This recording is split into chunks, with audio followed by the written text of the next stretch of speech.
And welcome, guys. So what I've decided to do, I've suddenly decided to change things up. So rather than handing out all the code, what I'm going to do, I'm aiming to show people how much can be achieved with an AI assistant. That's what my goal is, and to show people you don't have to fear the future. Like, what's coming is coming. There's nothing we can do about it. It's coming. So empower yourself with it. So that's what I'm doing today. So let me show you exactly where I'm at today. As you can see, our little test level looks very different, very different. But if we go in, we now have some decent looking crouching. I mean, don't tell me that don't look good.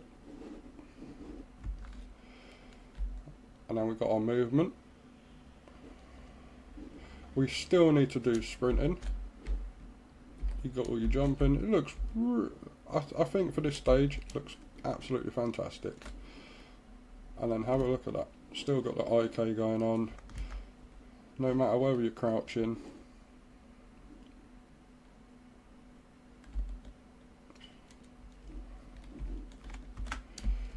Jumping's all in there.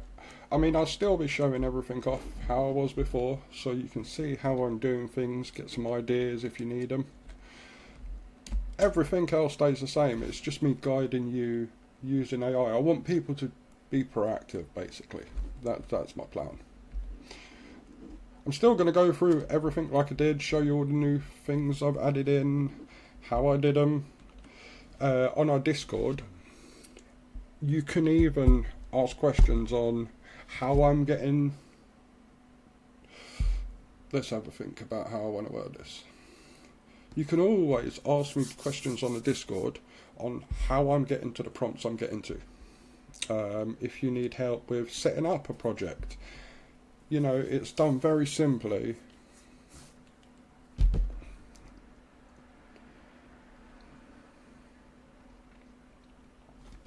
So right, let's go through this. Let me do one other thing.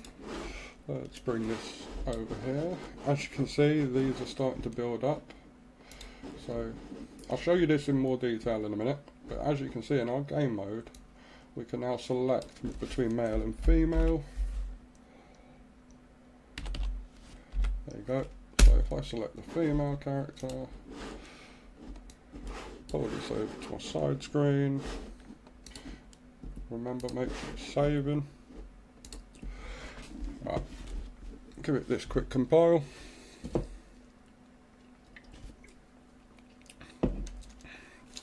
Right, so, and then as you see, there's a female character now. So we're utilising both characters now that we made in the previous episode. Both very similar with things. We do need to slow down the movement speed when we're crouching and, sort all that out, but we do that shortly. Because as you can see, it looks a bit slidey, but slowing down the movement speed to control that. Even in here, you'll see, still got the IK system, which is perfect. She can also jump as well. Alright, I need to change I was playing around with basically just tweaking values on the jump heights and everything. I did it on the male, I just need to do the same on the female. But I'll do that while we're going. Right, so, let's have a look. So, another thing you'll see this down here. We've added in that. This is our experience bar. These values, basically, you can change them and play around with them. But once we start fleshing out those systems, those things will be in place. So yeah, let's go through it. So as you can see, there's the male and female ones. What we've done in there, we've set the mesh between mannequins, male and female, so we can distinguish each one.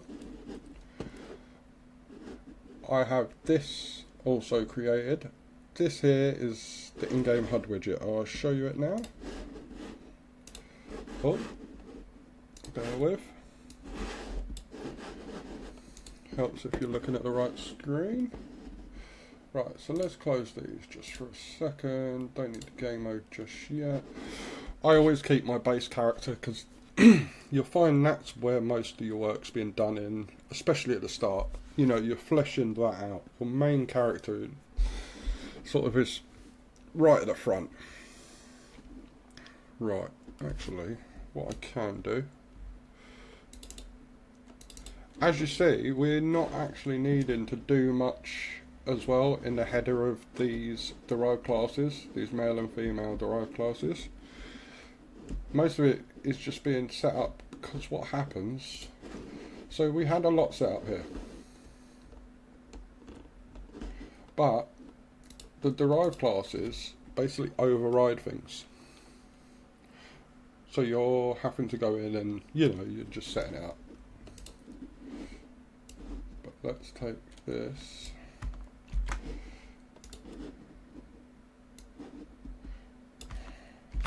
Because you do want things identical.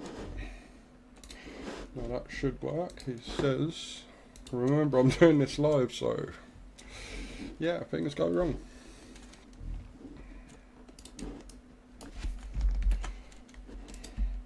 Oh, that's better.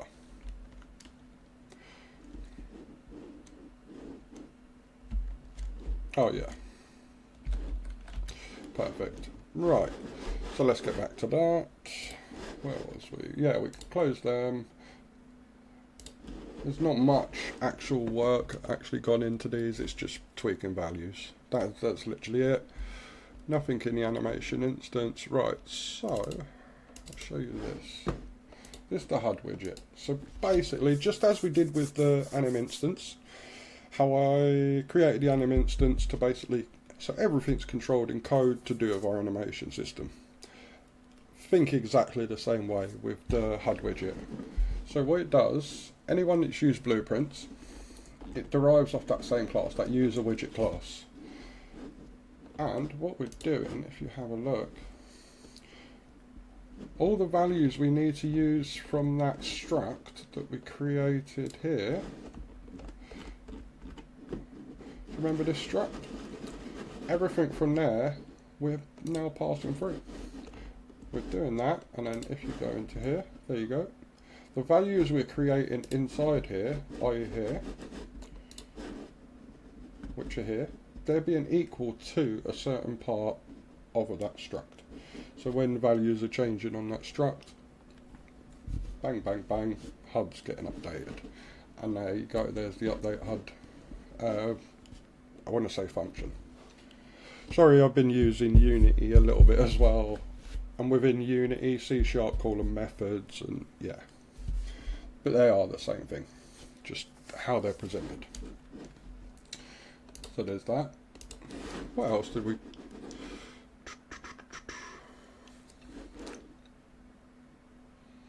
Yeah, because project setup was episode 1, character movement and a few animation stuff was 2. 3, I just worked on some of the UI stuff, and then what I'll show you as well, actually that'll be a good thing as well. So if we come over here, user interface, player character, in-game HUD. There it is. And there you go, in-game widget. That's our C++ class, which it's showing as the parent class. If you want some help with how to set up, I mean, anyone can set stuff up in their UMG. But I wouldn't say there's a correct way to lay everything out. But there's a clean way to do it. Like, for instance, you want to make use of things that I've used here, like these overlays. These horizontal boxes, you get vertical boxes. If you want me to make a video and recreate this, I can show you. No, that's not a problem. Just You've got the comments for that, and then also you can request it over on our Discord. You know, I'm trying to create something moving forward.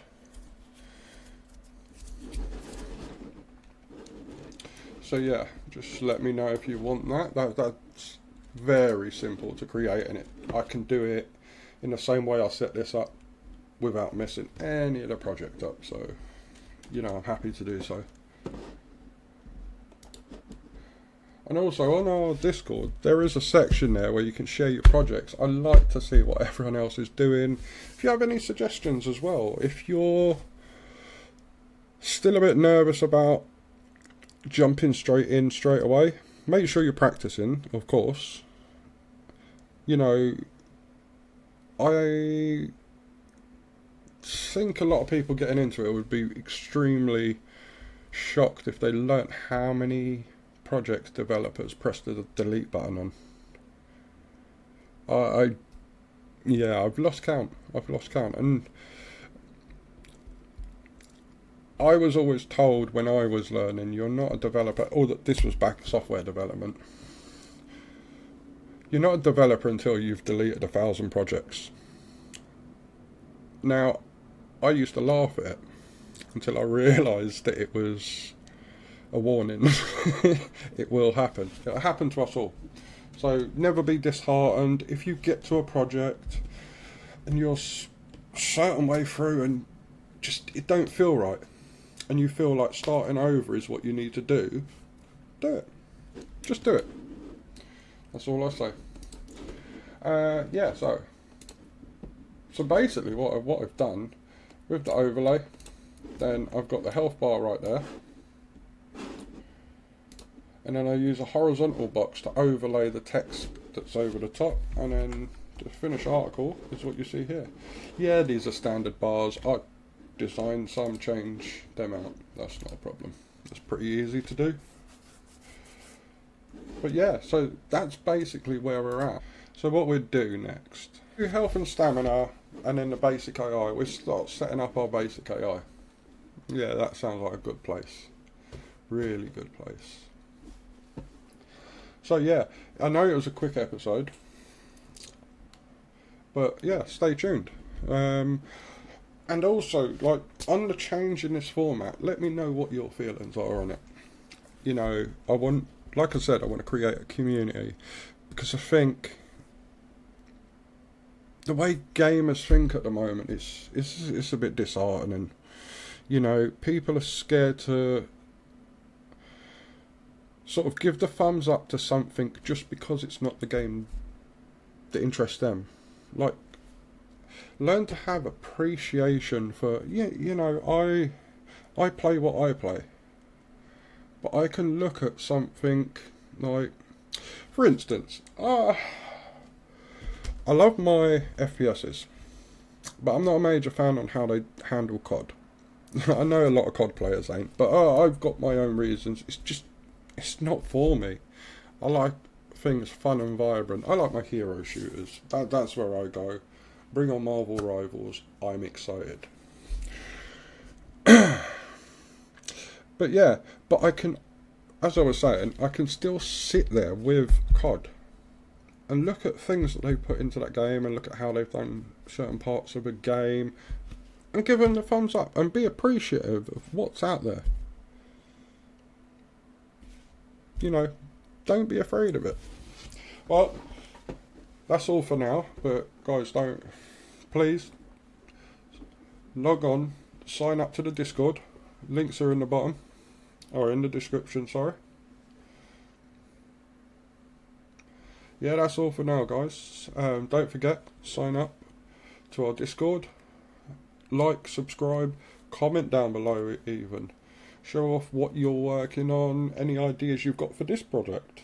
You know, input from multiple angles is always helpful. Even if your idea that you put across doesn't get used, I guarantee you it'll get used in some way. In some way. It's, you know, because of course it would have to fit it within the whole outline of the game. Well, I'm going to get to work on the next episode and what's coming next. So stay tuned, and That's Syntax signing out. Thank you.